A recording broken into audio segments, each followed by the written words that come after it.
Hello friends, welcome to study with Khushi. मैं खुशी देवांगन स्वागत करती हूँ आपका अपने चैनल पे। आज का जो हमारा टॉपिक है वो हिंदी का अगला वीडियो लेक्चर समास के ऊपर होने वाला है। और आज का जो हमारा टॉपिक होगा वो बिल्कुल सरल तरीके से ट्रिकी वे में होगा, जिसमें आप समास को बिल्कुल अच्छे से पहचान पाएंगे। समास से कैसे क्वेश्चन पूछे जाते हैं, क्या परिभाषा है समाज की, समाज के कितने प्रकार हैं, उन प्रकार के जो उदाहरण है उसमें कैसे आपको कंफ्यूजन क्रिएट होता है एग्जाम हॉल में, क्या परेशानियां आती है एग्जाम में जब आप समाज से रिलेटेड क्वेश्चन सॉल्व करते हैं। तो अगर आप वीडियो को लास्ट तक देखेंगे तो आने वाले कोई भी एग्जाम हो आपको कोई परेशानी नहीं आएगी। तो वीडियो को स्टार्ट करने से पहले मैं हमेशा की तरह बस आपसे यही कहना चाहूंगी कि अगर आपको मेरे वीडियोस अच्छे लगते हैं, कंटेंट अच्छे लगते हैं, तो प्लीज़ ज़्यादा से ज़्यादा लोगों तक शेयर कीजिए ताकि मैं भी मोटिवेट हो सकूं आप लोगों के बीच हमेशा ऐसे यूजफुल कंटेंट के साथ हाजिर रहने के लिए। और इसका PDF जो है वो मेरे टेलीग्राम चैनल स्टडी विद खुशी में भी आपको मिल जाएगा, तो आप वहाँ से भी मुझसे जुड़ सकते हैं। तो ठीक है, फिर आज का वीडियो स्टार्ट करते हैं। तो चलिए सबसे पहले देखते हैं कि आखिर ये समास क्या है, हम जिसके बारे में पढ़ने जा रहे हैं। किसे कहेंगे समास? तो देखिए, समास मतलब संक्षिप्तीकरण करना, संक्षेप में करना। मतलब जैसे दो या दो से अधिक शब्द है ना, वो लिखे हुए हैं। जैसे मैंने बोला दया का सागर, दो से अधिक शब्द है ना। इसे हम क्या करेंगे, संक्षिप्त करेंगे, यानी छोटा फॉर्म में बना देंगे, छोटा करेंगे। कैसे कर दिए हमने? दया सागर। दया का सागर जो बहुत लंबा हमें लग रहा है उसे हमने क्या कर दिया, संक्षिप्त कर दिया, दया सागर बना दिया, है ना। तो दो या दो से अधिक शब्दों का परस्पर संबंध बताने वाले शब्द को, यानी जिसमें हम कारक चिन्ह का लोप कर देंगे। कारक चिन्ह का लोप हो गया। दया का सागर में कारक चिन्ह कौन सा है भाई? का है। तो कारक चिन्ह का हमने लोप कर दिया और क्या बना दिया? दया सागर। तो इसे ही हम क्या कहेंगे भाई? समास कहेंगे। यानी जब कारक चिन्हों का लोप होने पर उन दो अथवा दो से अधिक शब्दों के मेल से जो बना हुआ स्वतंत्र शब्द है, जैसे ये दो या दो से अधिक शब्द है दया का सागर, आप देख पा रहे हैं, है ना। दया का सागर क्या है भाई? दो या दो से अधिक शब्द है। और इसका हमने जब संक्षिप्तीकरण किया तो जो स्वतंत्र शब्द बना, नया शब्द बना, कौन सा? दया का सागर का क्या बना? दया सागर। तो ये दया सागर ही क्या है? सामासिक शब्द है। और इसे ही हम क्या कहेंगे? इस पूरी प्रक्रिया को समास कहेंगे। ठीक है, आई होप आपको समझ में आया होगा। समास को अगर मैं सरल शब्दों में कहूँ तो बस संक्षिप्तीकरण है, हम उसे छोटे फॉर्म में लिखते हैं जिसमें हम कारक विभक्तियों का, कारक चिन्हों का लोप कर देते हैं। ठीक है, तो ये तो हो गया समास। इसे समस्त पद भी कहते हैं, ये भी आप ध्यान रखिएगा, समास को समस्त पद भी कहते हैं।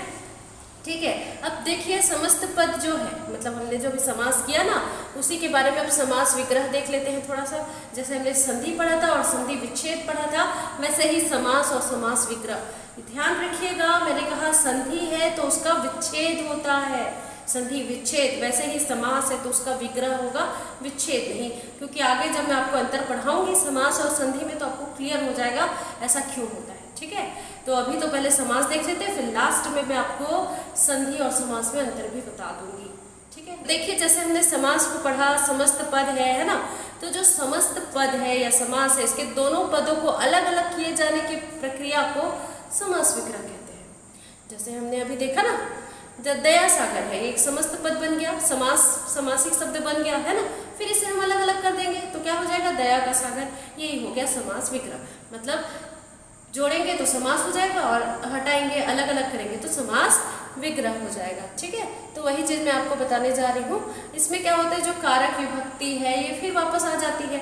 तो यहीं पर कंफ्यूजन होता है, जब आपको दे दिया जाता है कि इसका समास विग्रह करिए तो हमें क्या लगाना है, कहाँ लगाना है, कैसे लगाना है, बिल्कुल कंफ्यूज हो जाते हैं। तो उसे आप वीडियो के लास्ट तक जब देखेंगे ना वीडियो को, तो सारी चीज़ें, सारी कंफ्यूजन ऐसे ही दूर हो जाएंगी, है ना। तो देखिए एक दो चार एग्जाम्पल और है। जैसे डाक गाड़ी। डाक गाड़ी क्या है भाई? हमने जोड़कर एक शब्द बना दिया, इसलिए समास है, समस्त पद है। अगर हम इसे विग्रह करेंगे, अलग अलग करेंगे तो क्या हो जाएगा? डाक के लिए गाड़ी। ठीक है, डाक के लिए गाड़ी। और अगर इसका फिर से समास बनाना है तो क्या बनेगा? डाक गाड़ी। अर्थात दोनों पदों के बीच के जो कारक चिन्ह है ना, जिसका हमने लोप कर दिया था, कौन सा? के लिए, उसे हम वापस पुनः उसके स्थान पर लगा देते हैं। ठीक है, डाक गाड़ी में हमने क्या किया था? ये के लिए को हटा दिया था ना। जो डाक गाड़ी है उसमें हमने इस के लिए को हटा दिया था, है ना। अब जब हम इसे फिर से समास विग्रह करेंगे तो इसके लिए को फिर से लगा दिए, तो यही हो गया समास विग्रह, है ना। तो समास और समास विग्रह तो आप समझ गए होंगे। अब थोड़ा आगे देखते हैं संधि और समास में क्या अंतर है। जैसे हमने पढ़ा संधि और अब पढ़ रहे हैं समास, है ना। तो संधि और समास में क्या अंतर है, तो देखिए संधि मतलब क्या होता है भाई, संधि में दो ध्वनियों के बीच का मेल होता है। संधि में क्या हो रहा है, दो ध्वनियों के बीच का मेल हो रहा है, ठीक है, यहाँ तक क्लियर है। और जब हम समास पढ़ रहे हैं तो इसमें ध्वनि का हो रहा है क्या, शब्दों का मेल हो रहा है, ठीक है। संधि में क्या हो रहा है, दो ध्वनियों का मेल हो रहा है, ठीक है। और इसमें जो पहली दूसरी अथवा जो दोनों ध्वनियाँ हैं वो जब मिलती है तो उनमें विकार उत्पन्न होता है। जैसे हमने पढ़ा था आ ई मिलके ए बन गए, है ना।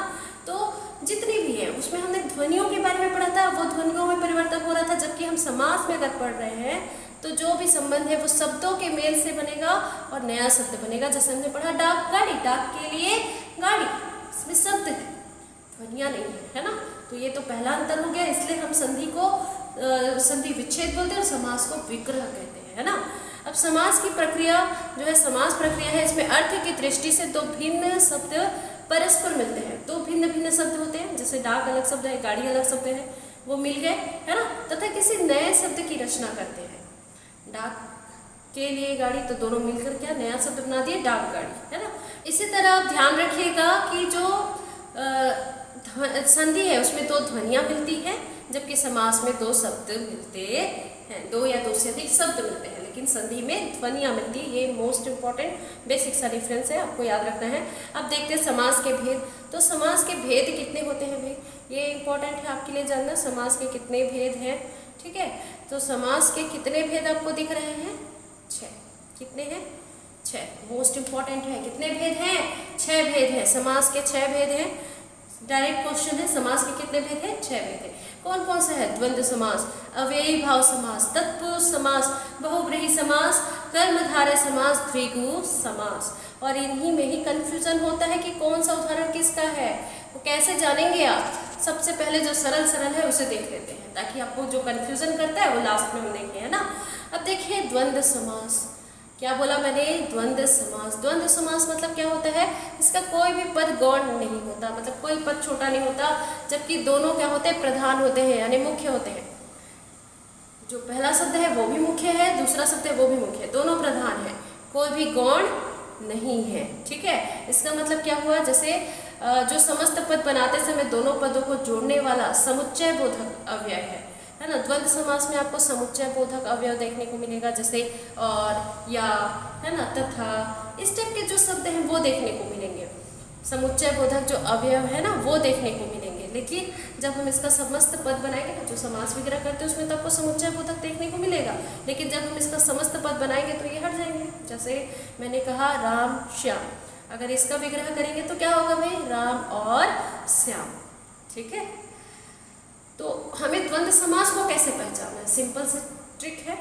अगर आपको समझ में नहीं आ रही, परिभाषा और परिभाषा कुछ समझ में नहीं आ रहा है, तो देखिए जैसे राम और श्याम है ना, तो राम और श्याम के बीच में क्या लग गया, और। तो जहाँ भी आपको और, तथा, या इस टाइप के वर्ड लगाने पड़ेंगे विग्रह करने के लिए, ठीक है, तो वो क्या होगा, द्वंद्व समास होगा। दोनों पद प्रधान है ना, हम कंपेयर नहीं कर सकते, दोनों पद क्या है, प्रधान है। जैसे मैंने बोला माता पिता, तो माता भी प्रधान है, पिता भी प्रधान है, तो हमने कैसे लगाया, माता और पिता। और एग्जाम्पल से समझिए थोड़ा, जैसे राम कृष्ण, तो क्या हो गया, राम और कृष्ण। भाई बहन, तो भाई और बहन। तो जहाँ भी आपको और, तथा, या इस टाइप के देखने को मिल रहे हैं तो क्या है भाई, द्वंद्व समास है। पाप पुण्य, तो इसका क्या होगा विग्रह, पाप और पुण्य, या यहाँ पर ये भी हो सकता है पाप या पुण्य, ठीक है। और लगे, अथवा लगे, या लगे, तथा लगे, जो भी इस टाइप के वर्ड आपको देखने को मिलेंगे, यानी समुच्चय बोधक आपको देखने को मिलेंगे, वो क्या है, द्वंद्व समास है। जैसे सुख दुख, तो क्या हो गया, सुख और दुख, या फिर इसका और विग्रह क्या हो सकता है, सुख या दुख, ठीक है। तो इस तरह से आपने द्वंद्व समास को समझा। अब देखते हैं द्विगु समास। इजी है, ये भी आप समझ पाएंगे। देखिए द्विगु समास में क्या होता है, इसमें जो पूर्व पद है वो संख्यावाचक होता है, ठीक है, मतलब पूर्व पद यानी जो पहले आने वाला पद है, जो पहले आने वाला शब्द है वो क्या है भाई, संख्यावाचक है, उसे ही हम द्विगु समास कहते हैं। द्वंद्व में हमने देखा और, तथा, अथवा, या इस टाइप के वर्ड यूज हो रहे हैं, है ना, अलग करने पर, विग्रह करने पर, लेकिन यहाँ पर क्या है, संख्या। तो आपको जहाँ भी संख्या देखने को मिल रही है वो क्या है, द्विगु समास है। जैसे कि नवरत्न, नवरत्नों का समूह, नव, ठीक है, 1 2 3 4 आप 9 तक गिनेंगे तो नवरत्न, नवरत्न मतलब नवरत्नों का समूह। सप्तद्वीप तो 7 द्वीपों का समूह। त्रिभुवन 3 भुवनों का समूह। सतमंजिल यानी 7 मंजिलों का समूह। तो इस तरह से आपको ये समूह दर्शा रहे हैं किसका, जो भी संख्या दी हुई है, जो भी समान जो है लिखा है उसका, है ना। तो इस तरह से आप द्विगु समास को भी पहचान सकते हैं। द्विगु समास में क्या हो रहा है, द्विगु समास में हमें संख्या देखने को मिल रही है। नवरत्न, नवरत्नों का समूह। सप्तद्वीप, 7 द्वीपों का समूह। त्रिभुवन 3 भुवनों का समूह। सतमंजिल तो 7 मंजिलों का समूह। इस तरह से आपने बहुत सारे और एग्जाम्पल देखे होंगे, है ना। जैसे त्रिभुज है ना, तो 3 भुजाओं का समूह, ठीक है। तो इस तरह जो भी आपको दिख रहा है, जैसे चौराहा हो गया, 4 रास्तों का समूह। तो जहाँ भी आपको संख्या देखने को मिलेगी वो क्या है, द्विगु समास है। तो इस तरह से आपको कंफ्यूज नहीं होना है, ठीक है। अब जो ज़्यादा कंफ्यूज करता है वो क्या है, तो तत्पुरुष समास, क्योंकि इसमें भी उपभेद है। हमने समास के 6 भेद पढ़ रहे हैं ना, हम समास के 6 भेद देख रहे हैं। तत्पुरुष समास के भी 6 भेद है। समास के तो 6 भेद हैं, साथ में तत्पुरुष समास के भी 6 भेद हैं, ठीक है। कौन कौन से है तो उसे मैं ट्रिक से याद करवाऊंगी। पहले ये जान लीजिए होता क्या है तत्पुरुष समास। तो देखिए इस समास में जो पूर्व पद है वो कौन, और जो उत्तर पद है वो प्रधान होता है। मतलब जो पहले वाला पद है वो छोटा है, मुख्य नहीं है, लेकिन इसके बाद जो आने वाला पद है वो क्या है, मुख्य है, ठीक है। जो भी शब्द मैं आपको बताऊंगी, जो भी उदाहरण मैं आपको बताऊंगी, उसमें जो पहला आने वाला पद है वो ज़्यादा मायने नहीं रखता, वो मुख्य नहीं है, लेकिन जो उसके बाद आने वाला पद है वही मुख्य है, वही प्रधान है। उसे हम क्या कहते हैं, तत्पुरुष समास है, ठीक है। अब परिभाषा आपको समझ में नहीं आनी होगी तो कोई बात नहीं। अब देखिए आप इसे याद कैसे करेंगे, इसके 6 भेद तो हैं, हम कैसे पहचानेंगे कि कौन सा वाला तत्पुरुष समास है। तो एक कारक विभक्ति जो है उसको आपको याद करना होगा, यही एक ट्रिक है। जैसे हम पढ़ते ना कर्ता ने कर्म को, जो कारक विभक्ति है उसी में ही हमें जो कर्ता है उसे छोड़कर जो बाद के आते हैं, जैसे कर्ता ने कर्म को, है ना, तो जो कर्म को करण से, संप्रदान के लिए, अपादान से, और यहाँ देखिए 2 बार आ रहा है, करण में भी से है और अपादान में भी से है। तो जो अपादान में से है वो अलग होने वाला है, मतलब एक बार जहाँ वहाँ से अलग हो गया, हट गया, अलगाव हो गया, तो आप उसे वापस चिपका नहीं सकते, वापस जोड़ नहीं सकते, ये वाले भाव को प्रकट करेगा, ठीक है। तो कर्म को करण से, संप्रदान के लिए, अपादान से, संबंध का के की, अधिकरण में पर, ठीक है। ये ट्रिक है, आपको याद रखनी है, 2 बार 3 बार बोलिए, याद हो जाएगा। कर्म देखिए स्टार्ट कर्ता से ही करिएगा। कर्ता ने कर्म को करण से, संप्रदान के लिए, अपादान से, संबंध का के की, अधिकरण में पर, ठीक है। तो इस ट्रिक से आपको सॉल्व करना है। देखिए कैसे सॉल्व करना है वो एक बार देख लीजिए। जैसे मैंने कहा कर्ता ने कर्म को, तो एक कर्म है उसमें को आना चाहिए। जब हम गिरहट को, गिरह कट को अलग करते हैं, ठीक है, गिरह कट को अगर समास विग्रह करते हैं तो क्या बनता है, गिरह को काटने वाला।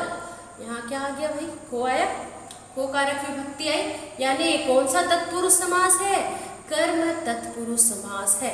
वैसे ही मैंने कहा कर्म, कर्ता ने कर्म को करण से, है ना, तो यहाँ पर से की बात हो रही है, यानी एक कमी दर्शाएगा। यहाँ पर जो करण वाला से है वो कमी दर्शाता है, जबकि अपादान वाला से जो है वो अलगाव को दर्शाता है ना, ठीक है। जैसे यहाँ पर मैंने बोला गुणहीन, तो गुणों से हीन क्या है, करण तत्पुरुष समास है। संप्रदान के लिए यानी सत्याग्रह, यानी सत्य के लिए आग्रह, है ना, तो यहाँ पर कौन सा आया, के लिए आया, है ना, तो क्या होगा ये संप्रदान तत्पुरुष समास। इसे आपको याद करना ही है, इस तत्पुरुष समास के 6 भेदों को, ठीक है। अपादान में देखिए धनहीन, यानी धन से हीन, जो हम गरीब है उसके बारे में बात करें, उसके पास क्या नहीं है, धन नहीं है, है ना, ठीक है। संबंध तत्पुरुष, जैसे दिनचर्या, तो दिन की चर्या हमने पढ़ा था संबंध का के की, है ना, का के की वाला जहां भी आपको दिखेगा वो क्या है, संबंध तत्पुरुष समास है। ठीक है, अधिकरण में क्या बोला था मैंने, में, अधिकरण में कर्ता ने कर्म को करण से संप्रदान के लिए अपादान से संबंध का के की अधिकरण में, है ना। तो इस तरह से आप देखिए यहाँ पर में दिख रहा है, तो ये क्या हो गया, अधिकरण तत्पुरुष, जैसे नीति निपुण यानी नीति में निपुण। ठीक है, तो ये है आपकी ट्रिक, कौन सा याद करने का, तत्पुरुष समास का है। तो शॉर्टकट हो गया, थोड़ा डिटेल में भी देख लेंगे। ठीक है, तो ये ट्रिक है तत्पुरुष समास के जो 6 भेद थे उसे याद करने के।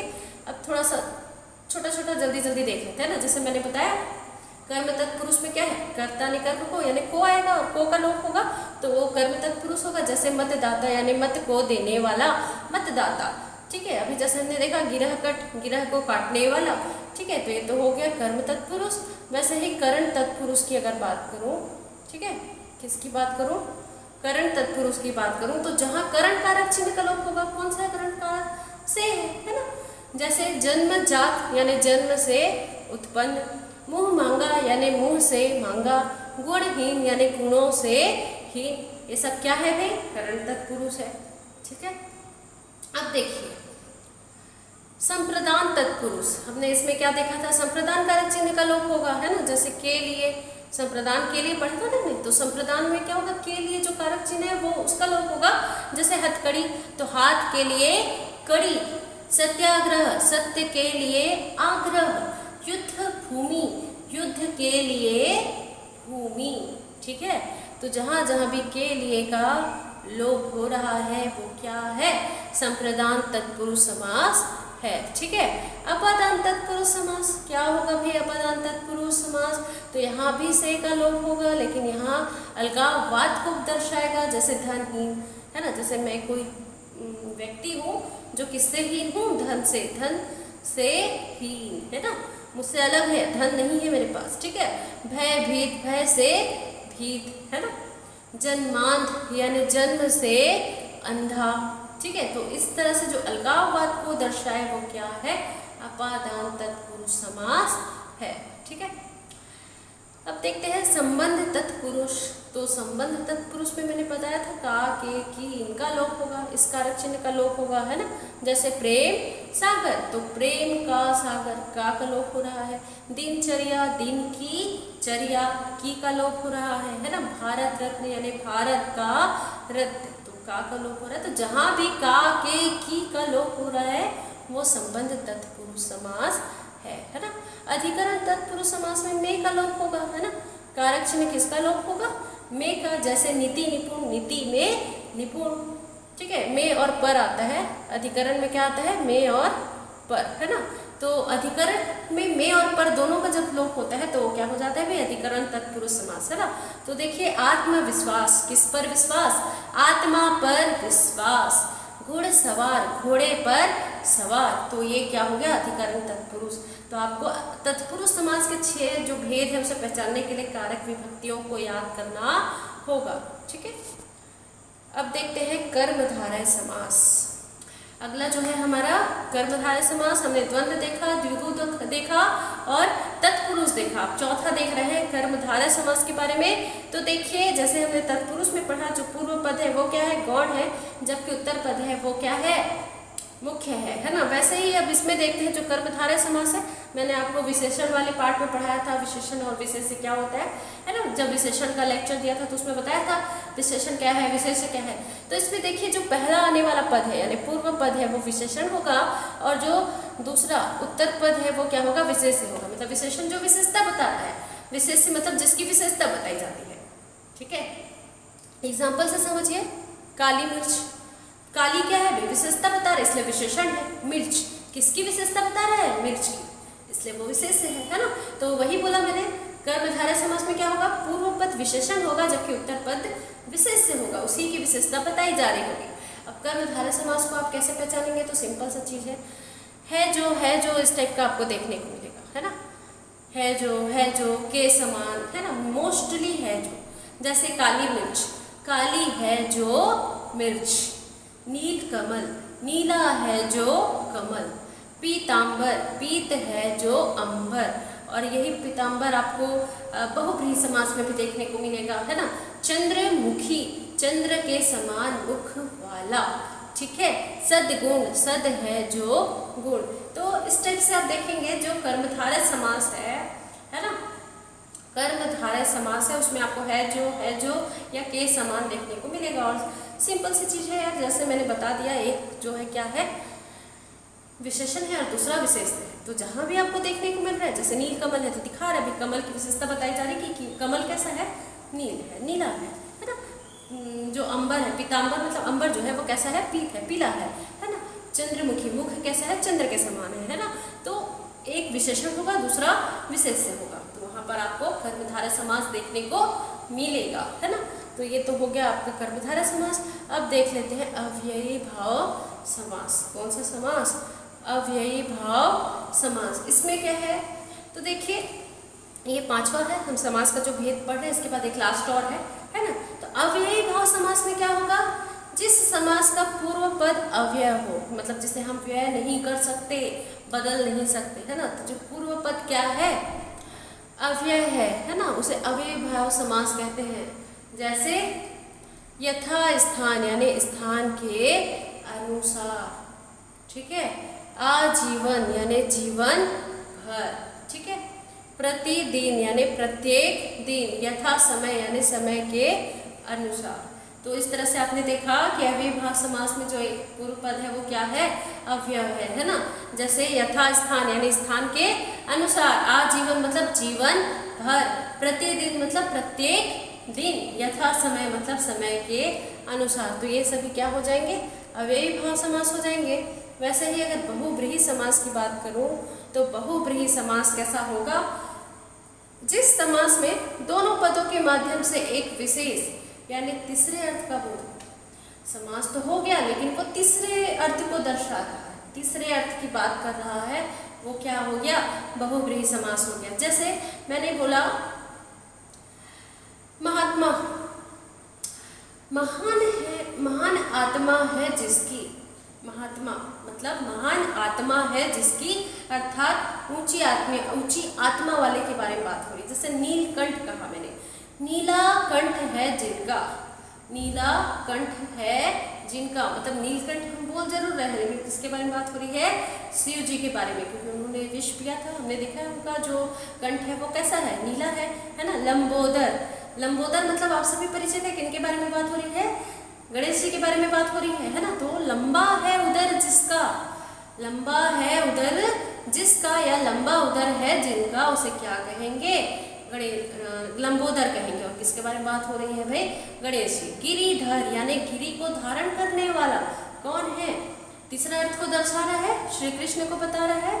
मक्खी चूस, ये मक्खी चूस मतलब बहुत कंजूस व्यक्ति को दर्शा रहा है। तो मक्खी चूस भी क्या है, बहुब्रीहि समास है ना। मतलब आप क्या बता रहे हैं कि जो दोनों पद है वो किसी तीसरे को इंगित करते हैं, है ना। जब उनका समास बन जाता है तो किसको इंगित करते हैं, किसी तीसरे को। समास विग्रह भी करने से हमें पता चल जाता है। जैसे नीलकंठ है, नीला है कंठ जिनका या नीला कंठ है जिनका, कौन है, शिव जी। लंबोदर, लंबा है उदर जिसका या लंबा उदर है जिनका, कौन है, गणेश जी। गिरिधर यानी कृष्ण भगवान, मक्खी चूस यानी कंजूस व्यक्ति। तो ये हो गया बहुब्रीहि समास। तो नील जो मोस्टली कंफ्यूजन होता है वो किस में होता है, एक तो कर्मधारय समास में और एक बहुब्रीहि समास में। तो अगर आपको ऐसा हो कि जो जैसे मैंने वहाँ पीतांबर वगैरह के बारे में बताया, तो पीतांबर भी तीसरे अर्थ को दर्शित करता है, दर्शाता है ना। तो अगर एग्जाम हॉल में ऐसा कोई क्वेश्चन दे दिया जाए, है ना, ऐसा कोई क्वेश्चन दे दिया जाए जिसका, जैसे नीलकंठ है, नीलकंठ भी ऐसा बहुत बार दिया हुआ है ना। तो जैसे मान लो बहुब्रीहि भी दिया है, कर्मधारय भी दिया है और द्विगु वगैरह मतलब और भी दिया है, तो आपको उस समय बहुब्रीहि समास पर ही टिक करना है, ठीक है। अगर किसी तीसरे का अर्थ निकल रहा है और एक साथ कर्मधारय भी दे दिया है, बहुब्रीहि भी दे दी है, तो आपको बहुब्रीहि पर टिक करना है, ठीक है। तो ये तो हो गया आपका समास, है ना। समास का जो भी आपको मैंने बताना था वो बता दिया है, ठीक है। कितने समास बताए मैंने आपको, समास के 6 भेद बताए। पूरे द्वंद्व समास, द्वंद्व समास में क्या था, तो कोई गौण नहीं है, दोनों बराबर है। मतलब आपको बीच में क्या लगाना है, और, तथा, अथवा, या इस टाइप के वर्ड लगाने हैं। जहाँ भी ये विग्रह करने से तथा और या इस टाइप का मिल रहा है तो वो क्या है, द्वंद्व समास है। द्विगु में आपको संख्या देखने को मिलेगी, मतलब एक जो पहला पद है वो संख्यावाचक होगा, ठीक है। तो आप आंख बंद करके लगा देंगे कि ये द्विगु समास है। तत्पुरुष में मैंने आपको पूरी कारक विभक्तियां बताई है, तो कारक विभक्तियों को भी आप बताएंगे, है ना, याद करेंगे ताकि आपको कोई दिक्कत ना हो कारक विभक्तियों में, ठीक है। खासकर आपको करण और पदम जो है इसके प्रैक्टिस करने हैं, यहीं पर आपको कंफ्यूजन होगा, ठीक है। कर्मधारय समास में जैसे ही मैंने आपको बताया है जो या के समान इस टाइप के अर्थ आएंगे और तीसरे अर्थ को इंगित नहीं करेगा वो, ठीक है। तो ये हो गया आपका कर्मधारय। अव्ययी भाव समास में जो एक पद है वो क्या होगा, अव्यय होगा। जैसे यथा स्थान, मतलब खर्च नहीं होगा, वैसे ही रहेगा। जैसे स्थान के अनुसार, आजीवन तो जीवन भर, है ना, जीवन बदल रहा है कि नहीं, ठीक है। प्रतिदिन यानी प्रत्येक दिन, यथा समय यानी समय के अनुसार। तो इस तरह से आपने अव्ययी भाव समास को भी देखा। बहुव्रीहि समास में तो दोनों पद मिलकर किसी तीसरे की विशेषता बताते हैं। तो ये हो गया बहुव्रीहि समास। सबसे इजी है बहुव्रीहि समास को पहचानना, द्विगु समास को पहचानना, द्वंद्व समास को पहचानना, सभी इजी है। प्रैक्टिस करने के ऊपर है, आप प्रैक्टिस करिए, आपसे जरूर बनेंगे, है ना। तो ये तो हो गया पूरा समास। तो आज का जो हमारा वीडियो है वो यहीं तक था। हिंदी के ऐसे ही बेहतरीन वीडियो के साथ नेक्स्ट वीडियो में मिलेंगे। तब तक के लिए आप जितने भी मैंने आज तक जितने भी वीडियो प्रोवाइड कराए हैं उसे देखिए और उसका प्रैक्टिस करिए, ऑब्जेक्टिव सॉल्व कीजिए, ठीक है। अगर वीडियो आपको अच्छा लगा तो ज़्यादा से ज़्यादा दोस्तों तक भी शेयर कीजिएगा। वीडियो को लास्ट तक देखने के लिए thank you so much. Channel पर बने रहने के लिए थैंक यू सो मच। अगर आपने अभी तक चैनल को सब्सक्राइब नहीं किया है तो चैनल को सब्सक्राइब जरूर करें और बेल आइकन को प्रेस करना ना भूलें ताकि मेरे वीडियो के नोटिफिकेशन आपको टाइम पर मिलते रहे। मिलते हैं नेक्स्ट वीडियो में। Thank you.